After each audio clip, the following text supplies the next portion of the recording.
ছাত্ৰ ছাত্ৰীসকল আমি জীৱবিজ্ঞানত জীৱন প্ৰক্ৰিয়া পাঠটিত শ্বসন পঢ়ি আছিলোঁ আৰু শ্বসনত আমি শ্বসন প্ৰক্ৰিয়াত কিদৰে শক্তি উৎপন্ন হয় আৰু উদ্ভিদত কেনেকৈ শ্বসন প্ৰক্ৰিয়া চলি থাকে সেয়া যোৱাবাৰৰ ভিডিঅ'টোত আলোচনা কৰিলোঁ। আজি আমি আহিম প্ৰাণীৰ শ্বসনলৈ। প্ৰাণীয়ে কিদৰে শ্বসন প্ৰক্ৰিয়া চলাই নিয়ে। এতিয়া প্ৰাণী বুলি কওঁতে দুই প্ৰকাৰৰ প্ৰাণী আহিলে, জলচৰ প্ৰাণী আৰু স্থলচৰ প্ৰাণী। এতিয়া জলচৰ প্ৰাণীয়ে বাৰু কিদৰে অক্সিজেন শোষণ কৰে? জলচৰ প্ৰাণীয়ে পানীত মিহলি হৈ থকা বা দ্ৰৱীভূত হৈ থকা অক্সিজেনহে শোষণ কৰিব পাৰে। তোমালোকে যদি এটা পাত্ৰত পানী লৈ তাত মাছ এটা এৰি দিয়া, তোমালোকে কি দেখা পাবা বাৰু? তোমালোকে দেখা পাবা যে মাছটোৱে খুব খৰকৈ আৰু খুব ঘনাই মুখখন এবাৰ মেলিব, এবাৰ জপাব আৰু লগতে মাছটোৰ কাণ দুখনো চাবা কি হ'ব, এবাৰ মেল খাব, এবাৰ জাপ খাব। এতিয়া তোমালোকে জানানে বাৰু পানীত যি অক্সিজেন থাকে সেই অক্সিজেনৰ পৰিমাণ বায়ুমণ্ডলত থকা অক্সিজেনৰ পৰিমাণতকৈ কম হয় আৰু সেইবাবে জলচৰ প্ৰাণীয়ে খুব খৰকৈ উশাহ ল'ব লাগে। ঠিক মাছৰ ক্ষেত্ৰতো সেইটোৱেই হয়। তোমালোকে এতিয়া এই চিত্ৰখনলৈ চোৱাচোন। এই চিত্ৰত কি দেখা পাইছা? মাছে কি কৰে? মাছে মুখেৰে পানী লয় আৰু সেই পানী কাণেৰে ফুলৰ সহায়ত জোৰকৈ বাহিৰলৈ উলিয়াই দিয়া হয় আৰু তেতিয়াই কি হয়, যিবোৰ ফুল আছে সেই ফুলবিলাকত ৰক্তনলিকা থাকে। সেই ৰক্তনলিকাবোৰে যি অক্সিজেন পানীৰ লগত মিহলি হৈ থাকে সেই অক্সিজেনবোৰ ধৰি ৰাখে আৰু পানীখিনি ওলাই যায়।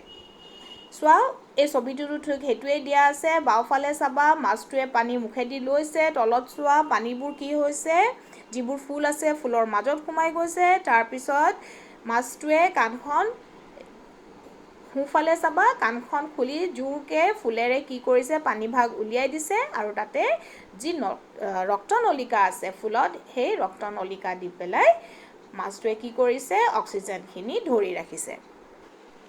এতিয়া স্থলচৰ প্ৰাণীৰ ক্ষেত্ৰত কি হয়? স্থলচৰ প্ৰাণীয়ে বায়ুমণ্ডলৰ পৰা অক্সিজেন শোষণ কৰে আৰু বায়ুমণ্ডলৰ অক্সিজেন প্ৰাণীসমূহে সিহঁতৰ বেলেগ বেলেগ শ্বসনাংগৰ দ্বাৰা শোষণ কৰি লয় আৰু বিভিন্ন প্ৰাণীৰ ক্ষেত্ৰত এই শ্বসনাংগবোৰো হৈছে ভিন্ন আৰু এই শ্বসনাংগবোৰ এনেধৰণে গঠিত হৈ আছে যাতে ইহঁত বায়ুমণ্ডলৰ সান্নিধ্যলৈ যদি আহে এইবোৰে সহজে অক্সিজেন শোষণ কৰি ল'ব পাৰে। আৰু শ্বসনাংগৰ অক্সিজেন আৰু কাৰ্বন ডাই অক্সাইড বিনিময় হোৱা শ্বসন পৃষ্ঠৰ যিবোৰ কোষ, সেই কোষবোৰ হৈছে সুষম আৰু সুকোমল।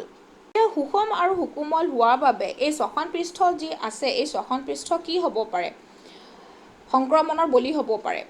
গতিকে ইয়াক সুৰক্ষিত ৰাখিবৰ বাবে এই শ্বসনাংগবোৰ দেহৰ ভিতৰত অৱস্থিত হৈ থাকে আৰু ভিতৰত অৱস্থিত হোৱাৰ বাবে কি হয়, বায়ুৰ পৰা যি অক্সিজেন সেৱন কৰা হয় সেই অক্সিজেন ভাগ ভিতৰলৈ ঠেলি পঠিয়াব লগা হয় আৰু ঠেলি পঠিয়াবৰ বাবে কি দৰকাৰ হ'ব? এটা বাট লাগিব, এটা পথ লাগিব। তো সেনেকুৱা পথো আছে ভিতৰত।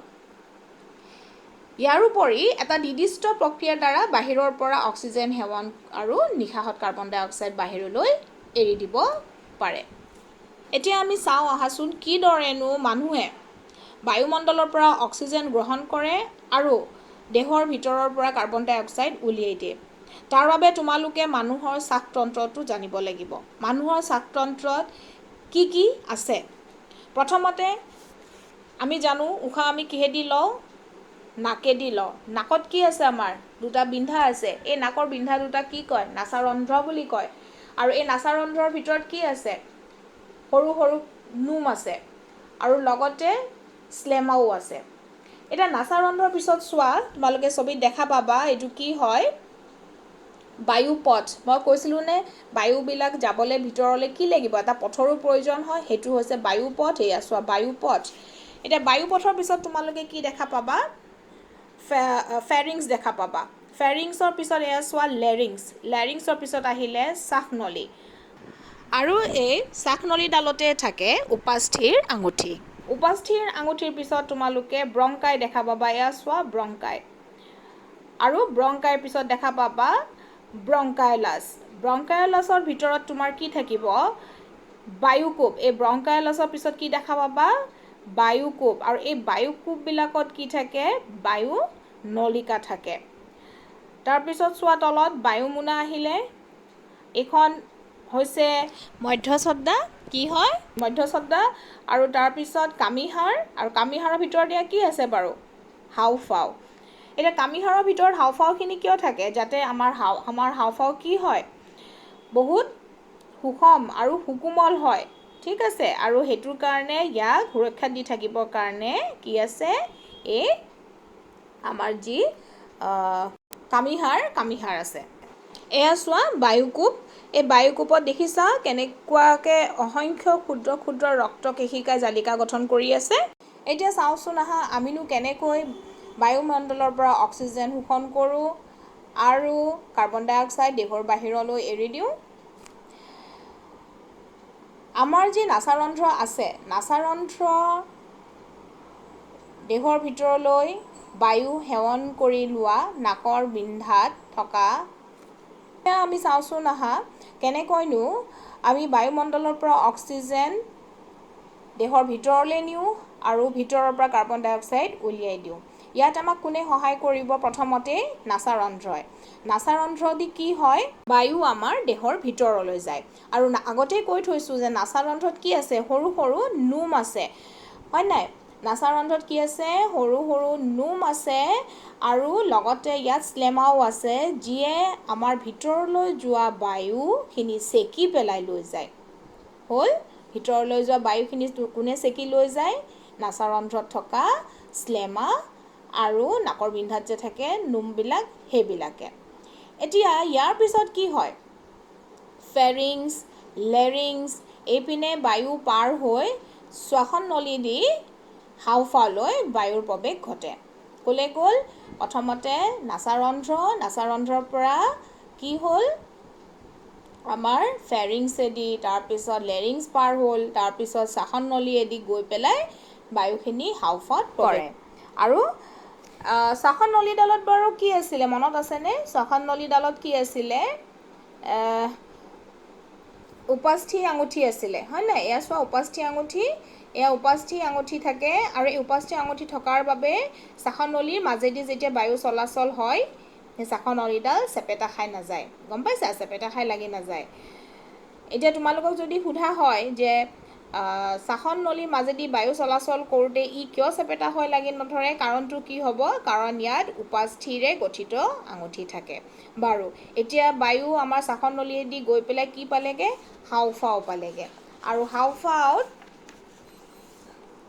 কি আছে হাওঁফাওঁৰ ভিতৰত এই শ্বাসন নলীডাল যে সৰু সৰু কিছুমান শাখাত বিভক্ত হৈ ক্ষুদ্ৰ ক্ষুদ্ৰ বেলুন সদৃশ অংগৰ সৃষ্টি হয় তোমালোকক মই দেখাইছিলোঁ নাই বায়ুকোপ দেখাইছিলোঁ এই হাওঁফাওঁৰ ভিতৰত এই শ্বাসন নলীডাল সৰু সৰু কিছুমান শাখাত বিভক্ত হৈ যায় শ্বাসন নলীডালেই বিভক্ত হৈ যায় আৰু ক্ষুদ্ৰ ক্ষুদ্ৰ বেলুন সদৃশ অংগৰ সৃষ্টি হয় যাক আমি কি বুলি কওঁ বায়ুকোপ বুলি কওঁ এতিয়া বায়ুকোপবিলাকত কি থাকে বুলি কৈছিলোঁ অসংখ্য ক্ষুদ্ৰ ক্ষুদ্ৰ ৰক্তকেশিকা জালিকা গঠন কৰে হয় নাই এতিয়া তোমালোকে আগতে পাই আহিছা চাগে যে আমি যেতিয়া উশাহ লওঁ এনেও তোমালোকে গম পোৱা আমি যেতিয়া উশাহ লওঁ আমাৰ কি হয় কামিহাড়বোৰ ওপৰলৈ উঠি আহে আৰু আমাৰ যি মধ্যছদ্মা আছে সেই মধ্যছদ্মাখন তললৈ গতি কৰে আৰু এইটোৰ ফলত কি হয় আমাৰ বক্ষ গহ্বৰটো কি হৈ যায় ডাঙৰ হৈ যায় আৰু ইয়াৰ ফলত হাওঁফাওঁত বায়ু প্ৰৱেশ কৰি বায়ুকোপবিলাকত বায়ুৰে পৰিপূৰ্ণ হৈ পৰে বুজি পালানে বস্তুটো আমি উশাহ ল'লোঁ উশাহ লওঁতে কি হ'ব আমাৰ যি কামিহাড় আছে কামিহাড়বোৰ ওপৰলৈ উঠিব আৰু মধ্যছদ্মাখন তললৈ যাব যেতিয়া কামিহাড় ওপৰলৈ উঠি আহে মধ্যছদ্মা তললৈ যায় অনুমান কৰিব পাৰিছানে কি হ'ব বক্ষ গহ্বৰটো ডাঙৰ হৈ পৰিব হয়নে ডাঙৰ হৈ পৰিব আৰু ডাঙৰ হৈ পৰাৰ লগে লগে হাওঁফাওঁলৈ কি হ'ব বায়ুৰ প্ৰৱেশ ঘটিব আৰু হাওঁফাওঁলৈ যেতিয়া বায়ুৰ প্ৰৱেশ ঘটিব এই বায়ুবোৰ ক'লৈ যাব বায়ুকোপলৈ যাব তে বায়ুকোপবিলাক বায়ুৰে পৰিপূৰ্ণ হৈ পৰিব বুজি পালে এতিয়া দেহৰ বিভিন্ন অংশৰ পৰা তেজে কঢ়িয়াই অনা কাৰ্বন ডাই অক্সাইড বায়ুকোপবোৰত এৰি দি ইয়াত থকা অক্সিজেন ৰক্তজালিকাই শোষণ কৰি লয় কি কৰে দেহৰ যে বিভিন্ন অংশৰ পৰা তেজে কি কঢ়িয়াই আনে কাৰ্বন ডাই অক্সাইড কঢ়িয়াই আনে আৰু ক'ত এৰি দিব এই কাৰ্বন ডাই অক্সাইড এই বায়ুকোপবিলাকত এৰি দিব আৰু কি কৰিব অক্সিজেন যি আছে সেই অক্সিজেন ৰক্তজালিকা মই কৈছিলোঁ ন ৰক্তজালিকা আছে সেই ৰক্তজালিকাই কি কৰিব সেই অক্সিজেনখিনি শোষণ কৰি ল'ব আৰু পিছত দেহৰ বিভিন্ন কোষত বিতৰণ কৰি দিব এতিয়া জানি থোৱা যে উশাহৰ সময়ত বায়ু গ্ৰহণ আৰু নিশাহত এৰি দিওঁতে হাওঁফাওঁত কি থাকে যথেষ্ট পৰিমাণৰ অৱশিষ্ট বায়ুৰ আয়তন থাকে আৰু সেইকাৰণে নিৰ্দিষ্ট পৰিমাণৰ অক্সিজেন গ্ৰহণ আৰু কাৰ্বন ডাই অক্সাইড এৰি দিব পাৰে যে প্ৰাণীৰ আকাৰ যথেষ্ট যদি ডাঙৰ হয় তেতিয়া কি হ'ব ব্যাপন চাপে দেহৰ সকলো অংশলৈ অক্সিজেন উপযুক্ত পৰিমাণে কঢ়িয়াই নিব নোৱাৰে আৰু সেই ক্ষেত্ৰত হাওঁফাওঁৰ তেজত থকা ৰঞ্জক পদাৰ্থবোৰে অক্সিজেন লৈ অক্সিজেনবোৰ বিভিন্ন ঠাইত বা বিভিন্ন কলাত য'ত অক্সিজেন কমি থাকে সেইবোৰত বিতৰণ কৰি দিয়ে আৰু মানুহৰ ক্ষেত্ৰত তেনে ৰঞ্জক পদাৰ্থ যিবোৰ আছে তেজৰ ৰঞ্জক পদাৰ্থ সেইবোৰক কয় হেমগ্ল'বিন বুলি আৰু অক্সিজেনৰ প্ৰতি হেমগ্ল'বিনৰ কি আছে আসক্তি বহুত বেছি আছে আৰু সেইবাবে হেমগ্ল'বিনে কি কৰে অক্সিজেনখিনি লৈ লয় আৰু তেজৰ লোহিত ৰক্ত কণিকাত এই হেমগ্ল'বিনবোৰ পোৱা যায় এতিয়া হেমগ্ল'বিন ক'ত পোৱা যায় তেজৰ লোহিত ৰক্তত RBC ৰেড ব্লাড চেলছত এই হেমগ্ল'বিনবোৰ পোৱা যায় কাৰ্বন ডাই অক্সাইড অক্সিজেনতকৈ পানীত বেছি দ্ৰৱীভূত হয় আৰু সেইকাৰণে কাৰ্বন ডাই অক্সাইড দ্ৰৱণীয় অৱস্থাত তেজত পৰিবহণ হয় বুজি পালা এয়া আছিলে শ্বসন প্ৰক্ৰিয়া নেক্সট ভিডিঅ'টোত মই পৰিবহণ আৰম্ভ কৰিম